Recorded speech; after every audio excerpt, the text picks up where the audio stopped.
Man! Man! Alright, She-Hulk. Episode 1. Let's review it, shall we? We opened with Jennifer Walters practicing her closing statements to the jury in her office. The statement is a more complicated version of "with great power comes great responsibility." We'll come back on that later. When we hear another lawyer say, "More smile." Not the case. More smile. Now, this is already the worst thing I have ever heard. You see, the writers and showrunners want you to believe that this is a bad thing. How dare the other man tell her to smile more? How dare they? We should kill him. When in reality, in this context, it doesn't make any sense at all. This other lawyer is worried about the outcome of this court case. He, along with Jennifer, want to win this court case. He is simply giving her advice so that she looks more professionally presentable. You're 2 minutes in and you're already worse than Captain Marvel. Then the friend goes on and says that the man is completely useless and that she should leave the room, even though he was giving advice and has also been a lawyer before, done court cases, so he's just giving advice professionally. And then Jennifer says that she doesn't condone murder. You're probably thinking, Andrew, why are you bringing up this weird piece of dialogue? Well, I'll get to it later. Then the best friend continues to tell Jennifer how good she is and great she is. And then best friend tells Jennifer that she should use the classic Savage Jen look to end her closing statement. Now you just have to top it off with a Savage Jen Walters look. There it is. What's the Savage Jen look? Well, it's this. That was perfect. Yeah, let's not take professional advice from the other lawyer that's helping you with this case. Let's take the weird advice that tells us to look like we're completely deranged. Anyway, they continue talking, they leave Jennifer's office, and then Jennifer decides to go back into her office just to break the fourth wall. Yes, she breaks the fourth wall. I know what the comic book fans are gonna say. Oh, she did it in the comic book section before, she should do it in here. Oh my gosh, she did it in the comics. Shut up. I don't care about the comics. I understand if you want to break the fourth wall. The thing about that is that Deadpool has been doing it for years, and he's been doing it well in the movies as well. Far superior to this. So if you want to do breaking the fourth wall, you have to do it equally, if not better than how Deadpool did it, or you have to do something very unique in order to pull it off. And so far, this fourth wall breaking that She-Hulk's doing isn't A, equal or better to Deadpool, or B, unique. So we're heading off on a great start here. It's true. I am a Hulk. And I'm guessing you're not going to be able to focus on this fun lawyer show until you know all about that, so let me get you up to speed. What do you mean we won't care about the dumb lawyer show unless we see you become Hulk? That's such a bizarre thing to say. You're pretty much telling the audience that they're stupid. You're telling them that they won't care unless they see the big CGI green woman, which is insane. You know, we should do that with all of our movies now. You know, Captain America, the First Avenger, let's just cut off the first 20 minutes of seeing him being Steve Rogers, and let's just cut it to where he comes out of the microwave. Because, you know, people don't care about that character development. Let's just cut it out. It's fine. Iron Man kinda does this, where we see the inciting incident first to see who he is before the inciting incident. He's an egotist, playboy, he doesn't care about his legacy, he doesn't care about people, not even his friend Rhodey. The only person he ever gives a sense of respect to is Pepper Potts, which is a very interesting dynamic between them, and we see that going forward all up until Endgame. And arguably, I think that's the best relationship that we've ever seen in the MCU. But don't worry guys, we've seen enough character development. She's smart, cool lawyer, and she can break the fourth wall because she's quirky. Absolutely great start, guys. We flash back to where she becomes the Hulk, and she's driving Bruce Banner, and she explains that she doesn't think Captain America slept with anybody. Steve Rogers did not have a girlfriend before he went into the service. That's absolutely right. Because he did not look like that. So he becomes Captain America, and from that moment on, a symbol of America, he is rushed to the front lines, he becomes a war hero, then he is frozen in ice. You're completely right, except you're not. You're completely wrong. After Steve came out of the microwave, the project was abandoned because Dr. Erskine was assassinated. Steve was then sent as a celebrity performer and propaganda symbol for quite some time. And about your whole idea that Captain America didn't sleep with anyone, I think it's safe to say that at least a few of those dancing girls were shown what true American patriotism is. Just saying. Then Bruce delivers this excellent line. All you're doing is repeating everything that I've already told you about my friend and colleague. What is this dialogue? Listen, Mark Ruffalo, listen, you've done great stuff in the past with Hulk. You're a great actor. What was this delivery? What are you doing? Not only is this not well written, this sounds straight out of a middle school play. It's so bad. Jen says that she's invented the use of chopsticks while eating Cheetos so that you don't get the cheese powder on your fingers. Bruce then says, Really smart. You're not the only genius in the family. and treats her like she's a 7-year-old child. It sounds like something I would tell to my child. Oh, honey, this is a really good drawing. I'm gonna go put this on the refrigerator.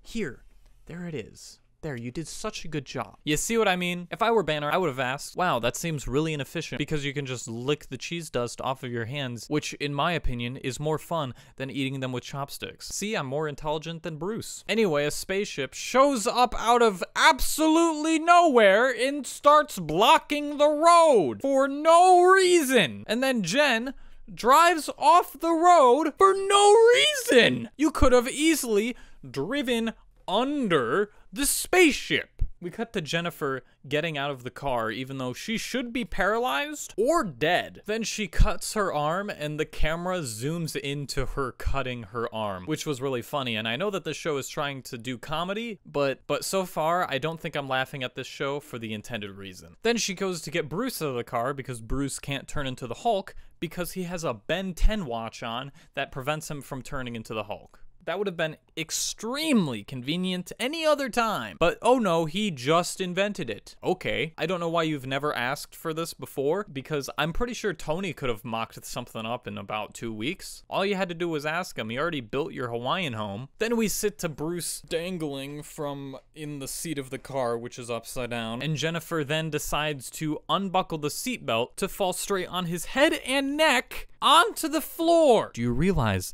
that you could paralyze your cousin because you decided to unintelligibly just unhook his seatbelt? Do you understand how dangerous that is? You could have killed him. She proceeds to drag him out from under the car, and it's shown that Bruce is bleeding. And again, she got cut earlier because it zoomed in on it, and Bruce's blood proceeds to drip into her wound, thus making her the Hulk. I'm not joking. This is how it is. This is serious. We're supposed to take this scene seriously.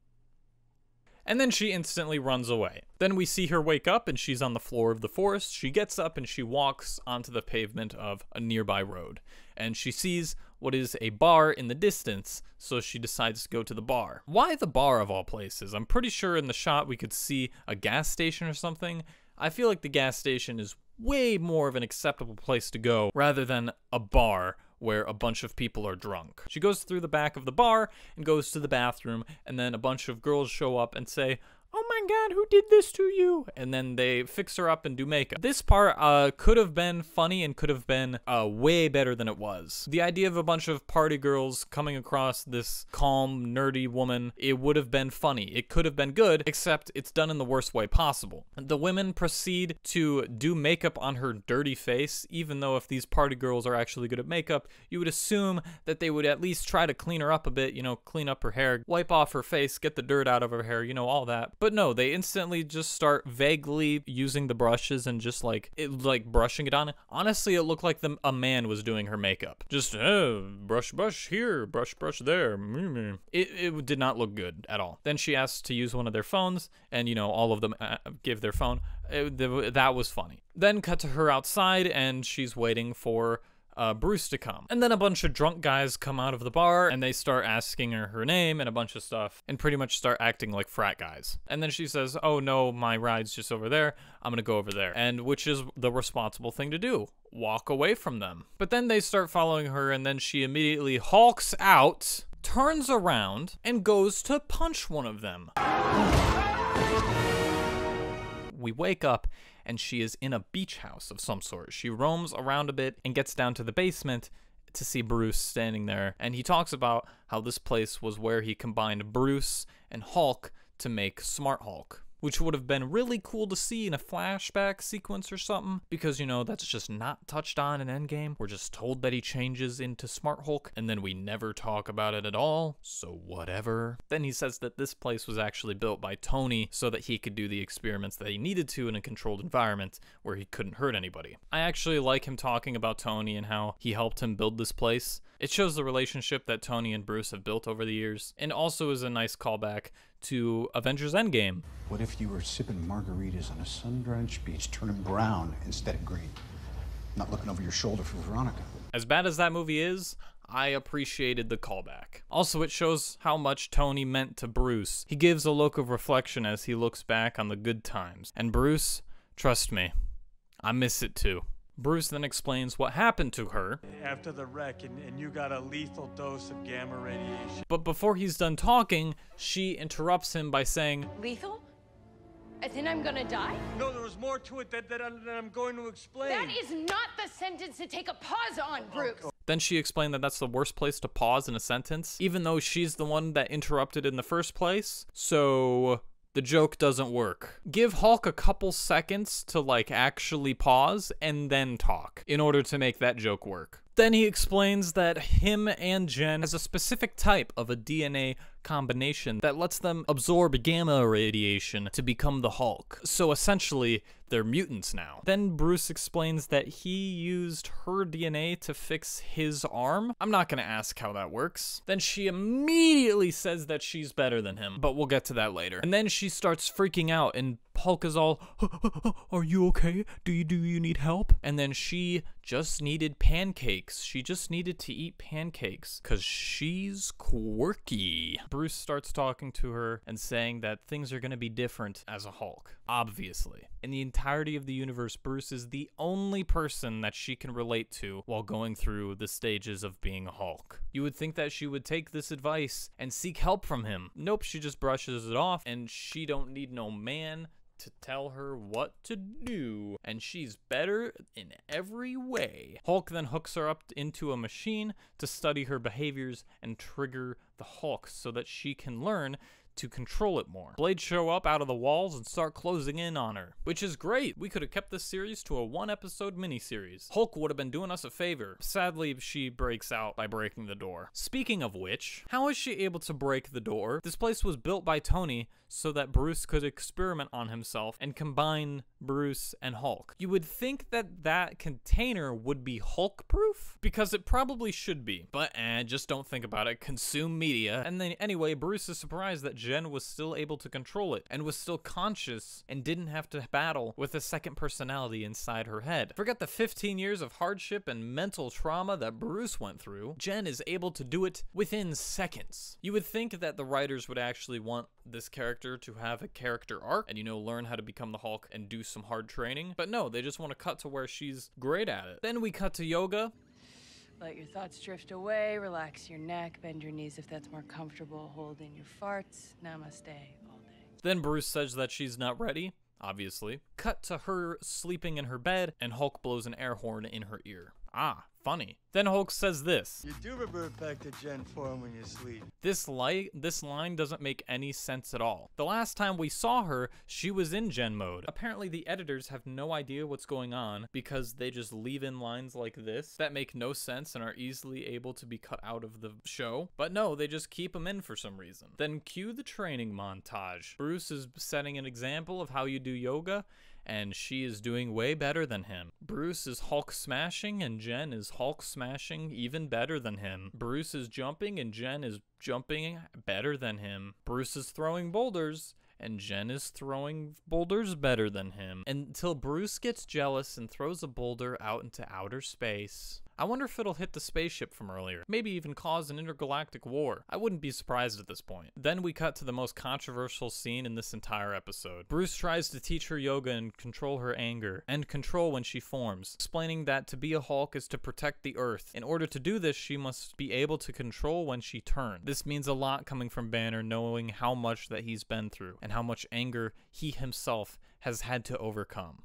Then she says this incredible line. Well, here's the thing, Bruce. I'm great at controlling my anger. I do it all the time. When I'm catcalled in the street, when incompetent men explain my own area of expertise to me, I do it pretty much every day. So I'm an expert at controlling my anger because I do it infinitely more than you. There's a lot to unpack here. Actually, just watch this scene. Yeah, this is a team. Agent Romanoff, would you escort Dr. Banner back to his Where?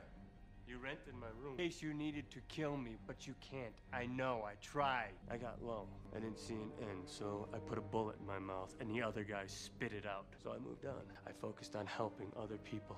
I was good until you dragged me back into this freak show and put everyone here at risk. You want to know my secret, Agent Romanoff? You want to know how I stay calm? Bruce is hunted by the government and ran away to try to help people in remote areas, only to be manipulated, lied to, and begged by the government to let loose and Hulk out. He understands all of this and knows that he's being manipulated, and it makes him furious. But yet he helps anyway because he knows it's the right thing to do. People talk about how Hulk has been ruined and often bring up the fact that he's wearing a wife beater, but I think the problem is much deeper than that. The fact that we have an in-universe, ignorant, disrespectful brat of a character rip into him for no reason, and he never defends himself, is tragic. What a perfect way to start a new character that I'm clearly going to enjoy and love thoroughly. After that interaction, she decides that she's perfect, doesn't need any more help, and decides to leave. The way she leaves is by stealing Bruce's Jeep. Okay. Bruce then says that she doesn't know what she's doing. Then she says that even though Bruce has been going through this for 15 years, that she's completely fine with only having 3 days of training, and she's as, if not better than him. And she's obviously completely fine to go out in public, and definitely won't be a danger to the people around her. Remember that with great power comes great responsibility closing statement that she said earlier? She starts to drive away in the Jeep. Hulk grabs it, obviously, because he can stop a Jeep, but she obviously doesn't get this, slams on the gas, and the Jeep picks up Hulk and throws him into a cliff. See, now we don't need the Hulkbuster armor, we just need a couple of Jeeps. Tony Stark was an idiot. Then cue the terrible CGI mess that is the ending fight, where they just start throwing each other everywhere. It's nonsense. Like, look at this nonsense.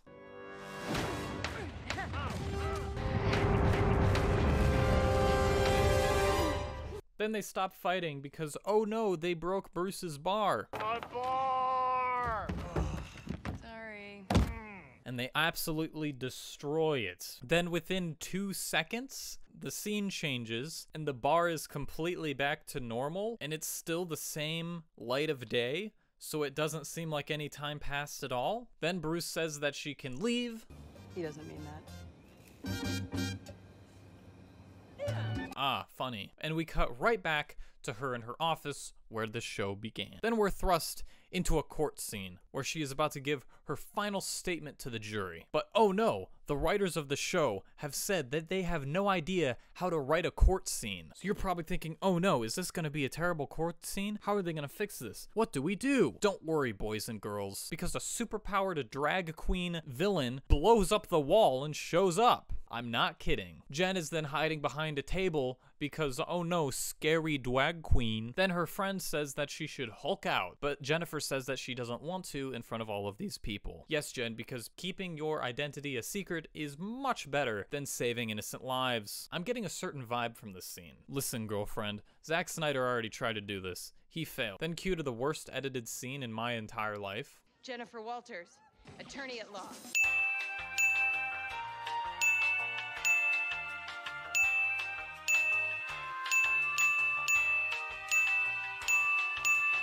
I'm genuinely getting sick from watching this. And then the song, Who's That Girl, starts playing in the background because it's so relatable, because everyone in the courtroom is saying, Who's that girl? And then the episode ends. We're done. We're finally done. Holy cow. Ugh. Obviously, you can probably guess my opinions on the show right now. This beginning episode was an absolute train wreck. I have no idea how they're gonna redeem this character or make her any better or worse. Probably worse. It's already been a lot to unpack, but I'm slowly realizing that we still have 7 more episodes of this show to watch. Well, all I can say is that if you want to follow me on this journey of absolute insanity, please consider subscribing and like this video if you enjoyed it. But with that said, I'll see you in the next episode of She-Hulk.